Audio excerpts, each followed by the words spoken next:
I'm going to invite Jason Grier to the stage. Jason is the co-founder of Unleash Live and a keen surfer. He will introduce the methodology of how Unleash Live is utilising computer vision to extract real-time beach occupancy data to assist lifeguards to manage their beach operations. Thanks, Nick. Hopefully you can all hear me. Yep, you're loud and clear. Great, and you can see my screen now. Perfect. We can. Great. Well, thanks, Nick. That was a great presentation, and thanks, Tony, Will, and all of the team earlier on with the panel. It was very enlightening. It also shows that there is a very strong drive towards combining technology within the current usages on the beaches to make life safer for the beachgoer. And also, what's also been very evident today is it's also aimed at helping the lifeguards move towards an easier workload rather than being overburdened with a lot of data collection that could actually be automated. Now, what I want to try and do today is just introduce to you to Unleash Live's Smart Beach AI solution. Effectively, what we do is we make it safer by collecting more data and combining that data and then presenting that data in a way that makes it easier for the people who need to know what's happening on the beach as quick as possible, and when they need to know it as quick as possible. So providing that in an easy format for them to work with and to make better decisions faster. Okay. As you can see, I'm here mainly because this project for me, when Tony spoke to us about this, it resonated with me in particular because I've grown up on the beach. I'm an avid surfer. I love the ocean. I've also seen the downside of the ocean. I've had a couple of people die in my arms as a volunteer lifeguard. So I can see the dangers that are out there in the ocean and its wild capabilities. On coupling that, I am a dedicated technologist in the format that I've always loved video, and I've loved the way that video and imagery can actually tell a very good story. And now, utilizing AI or artificial intelligence, we can actually extract a hell of a lot of data that was never there before or was untapped. And now we can present this to the people that need it as quick as possible. So let me jump into this presentation. What I want to try and do is give you an overview. I don't want to dive too deep into the technology, but I want to talk to you about what we're doing in working with smart beaches and how we're utilizing cameras on the beaches that are currently there to be able to provide more data that helps the lifeguards make better decisions. So one of the main things that we found very impressive with this project that Tony has set up was it had a very clear and distinct objective. The objective really was to determine the number and the concentration of people in a secondary patrol area during the complete day, and then send alerts or pass the data on either through an API push into an app or through the dashboard, which I'll show you we've developed over the period of time. So those of you who are out there and in the lifeguard world and like me have experienced what it's like on the beach day to day, we all know that collecting the data, in particular numbers on the beaches, is quite a shot in the dark sometimes. So it relies on people's vision, it relies on people or number of people on the beach, but it also relies on the whether that person being a lifeguard is under stress at that period of time and has as much concentration as they can, as well as their judgment of how many numbers on the beach. And I want to just quickly play you from last Sunday, actually, when I was down at Bilgola Beach, how the numbers are captured up and down the beach outside of an iPad where you add in your data, but it's radio based. So if you're listening closely.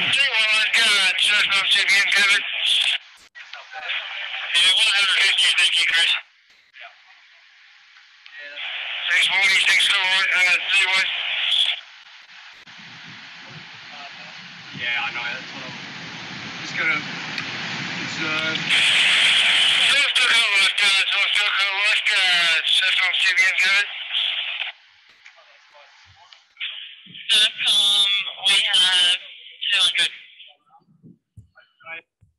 Now you can tell by the young lady on the end there wasn't a hell of a lot of confidence in that. So she's estimating exactly what's out there. And what we do is we work with the established camera networks on the beaches to be able to improve that confidence. It allows then the actual lifeguards to be able to focus on the things that they need to do. And as Matt Duplessis said, it frees them up from the paperwork and to focus on the jobs that they're really at hand. So let's jump into it and get going. So what is Unleash Live? Well, Unleash Live is a cloud-based software platform. We ingest live video and we apply artificial intelligence instantly on that video to be able to provide decision-making tools as quick as possible. This means that we connect and stream from any camera. And in the case of what Nick was just talking about, there are multiple types of cameras. So not only can we connect to a CCTV camera on the beach, but we can also connect to the drones, live streaming that data in, and also the lifeguard's smartphone. So over a period of time, that technology then gives you a well-versed and understood framework of all of the information you need, and more people can be connected to that to help in that decision-making process. We apply artificial intelligence in the real time. So in other words, we're coupling our AI algorithms on these frames as they come in. And we also deliver our analysis immediately to the people who need to know it as quick as possible. We have a wide range of AI apps that can actually work with us. And more importantly, we can enable remote control of these cameras, whether it be the CCTV camera or it could be the drone that's being operated. So this is how we do it. And like I said, I'm not going to go into too much technology. I really want to fly over the top, excuse the pun, fly over the top of the technology, but get really down to what we've done. So on the left here, you can see these are a multitude of different cameras. It also means that the beaches themselves don't need to go out there and install new cameras. So they can utilize what they have on the beach. They can connect in, and New South Wales Surf Life Saving have connected multiple drones now. They're using drones up and down the beaches. We can connect with those drones, we can connect with the CCTV cameras, and as mentioned, a smartphone can actually be utilized to live stream in any incidences that needs help, and that can be spread to whoever needs or shared with whoever needs to be able to make these decisions. On top of that, you could actually go all the way to satellites and start to analyze the satellite imagery for tidal movements and data such as that. All of this information is streamed straight into the Unleash Live cloud platform. We apply a multitude of different frameworks of AI. We have an app store that has off-the-shelf capabilities, and that then just flows straight into the customer workflow. And what's really important, as Matt Duplessis mentioned, is we can capture all of this information, and Tony loves the fact that we push this into a dashboard, which then can also go for an API into their app. And by doing that, it means that the lifesavers can refer to the data coming straight in without having to go out there and search and look around and take their eyes off what they should be doing. Additionally, we can create dashboards, and as mentioned, it's capable in the workflow through an API push. So this is what we did. So now what you can see here is a typical panning camera. It's live streaming straight in. Well, this is not a live stream, but we live stream straight into the platform. And as the camera pans across there, we take a snapshot of the actual beach to make sure that we are not double counting. So in other words, as it scrolls across, we have enough sufficient area to make sure that we're capturing everybody within the screen. We're identifying the numbers on the beach. We also apply, as you can see here in the picture down the bottom, which is the picture in picture, we apply our COVID logic to it. And the COVID logic revolves around if people are grouping together or too close together, they then provide red rings around them. So effectively, people who are green have given themselves enough COVID space. The additional side, the adverse side is they're too close together, and we identify that with red rings. Now, one other thing that was noticeable there is you probably saw that we've increased using all of the work that we've done with Tony and the Smart Beaches crew. We've increased the ability to be able to capture people lying down. And also you can see in the distance, and a lot of these, it's capturing people at a fair distance away.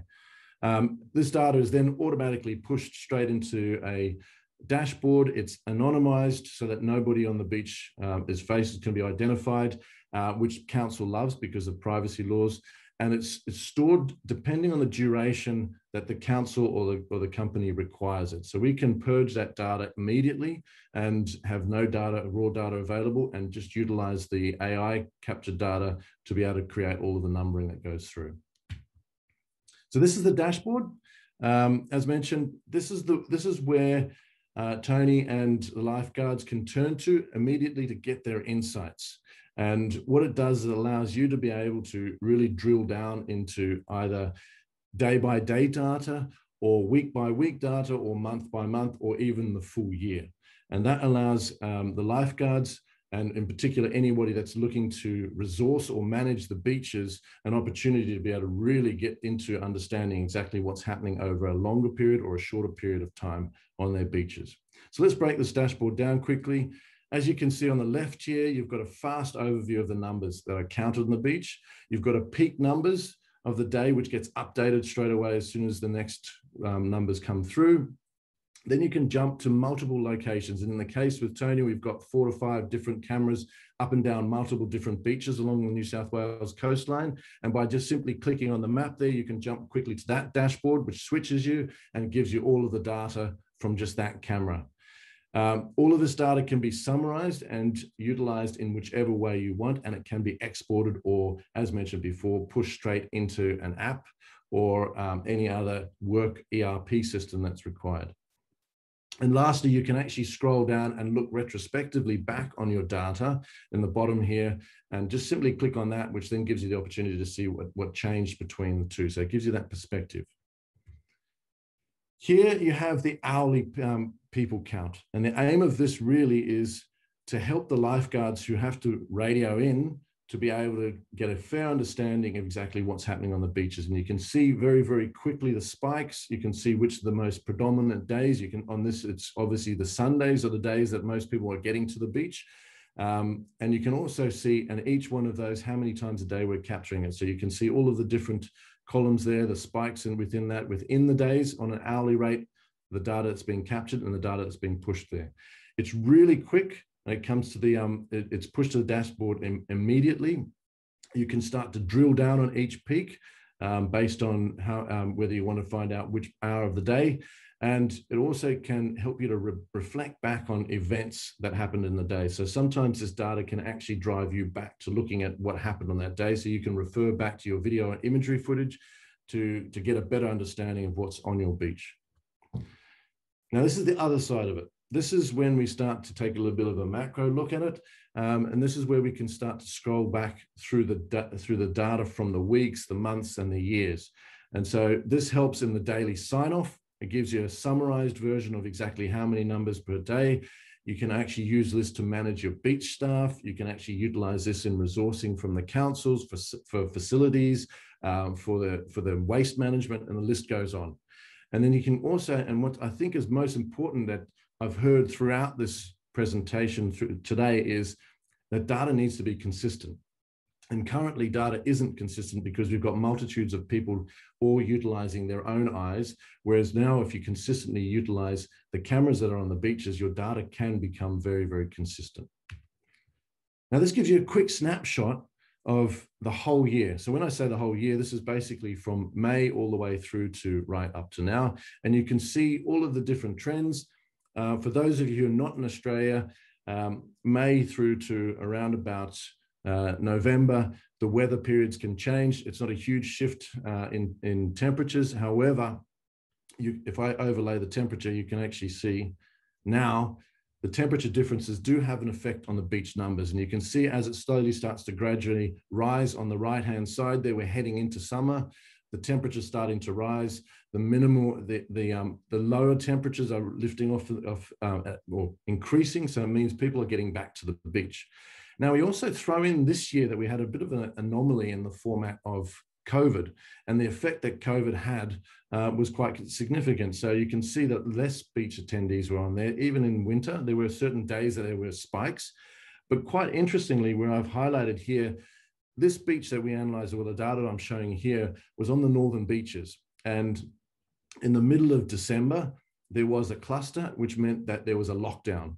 So you can see that the numbers very, very quickly rose, but then dropped off dramatically over a 2 to 3 week period where everybody was locked down. And then it gradually rose again until what we have is Australia Day, which is a national festival. And as you can see, thousands of people hit the beach.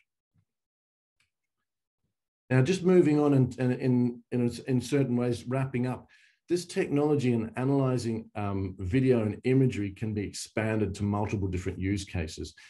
As I started off, I mentioned what I loved about the initial process that we started with Tony and the Smart Beaches crew was that we nailed it down to identifying people on the beaches. But this can also now be extended to utilizing drones along the beaches to either capture the video and the imagery and to be able to live stream that back into the central command, or to be able to also analyze the number of people on the beaches, or as Nick mentioned, utilizing and applying the shark analysis algorithm through the AI straight onto the camera, but more importantly, onto the live stream that's coming into the command center. And then you can scroll right back and you can start to look at shorelines, you can start to look at rips, you can start to look at cliffs, and the tidal analysis, and the list goes on. But you can actually use other data forms such as satellites or drones at a very high level to be able to get a fair understanding of what your beach is doing, as well as what the people are doing. And then lastly, you can see down the bottom here, that can be fed back into the local council and then the wider city itself. And that can be things such as adjoining facilities, connecting other cameras, looking at other walkways, and looking at car park facilities. All of this data then actually helps make decisions better and faster. And when you compound that with other data that can be ingested in, such as your tidal, your weather, and the list goes on, it really gives you a very good oversight that helps you to make a good decision on the beach. So that's me. I hope I gave you a clear insight into what Unleash Live has been doing with smart beaches. As mentioned, if you want to know more about our technology, feel free. You can contact me with my email here, but I'm more than happy to answer questions right now. Oops. Thank you, Jason. That was excellent. I really like that that you can utilize a whole range of different tools and cameras and moving cameras to actually capture data. I think that's really, really great. Utilizing the infrastructure that's already out there, which is excellent. Agreed. Do we have any questions from the floor? Okay, we've got one from Sam. Sam's asked, any indication of the compute requirements to ingest the raw camera feeds? Sam, the truth is it's your network. And the good news is nowadays the network capabilities are incredibly good. So the cameras that are streaming through, and when we're talking about CCTV cameras, we're talking about smartphones, but drones, all of these can utilize your 4G network that's out there. 5G is just around the corner. The NBN is doing a great job, which we've noticed has put a dramatic uplift in the quality of the video and the live stream that's coming into the platforms. Overall, we haven't got any major issues with data collection through live stream.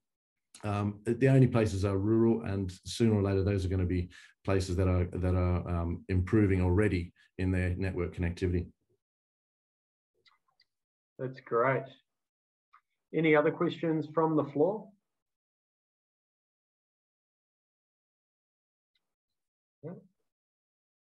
We've got one now from Scott, who signed in from Canada. How you going, Scott? Does it need to be a live feed, or can it work on a refresh every minute on still photos? Absolutely. If you want to stage your uploads, so whether it be a post-processing, you can actually upload video and imagery and then post-process that. That's one definite option. Or you can, as you mentioned, push through videos or images minute by minute and analyze it that way. So the flexibility is huge. Live stream is perfect for somebody that needs to know what's happening right now. But the people that don't need to know what's happening right now and are willing to wait till the end of the day to get their data collection, no problems. You upload, or you can connect your flow as you need it. That's excellent, Jason. Any final questions? Perfect. Well, I really appreciate that, Jason. Excellent talk. And please hang around because we'll have a little session if we've got some time at the end to ask the where to from here in terms of camera technologies, I think. So thanks very much, Jason. Really appreciate it. Thanks for your time, and thank you everyone for the time.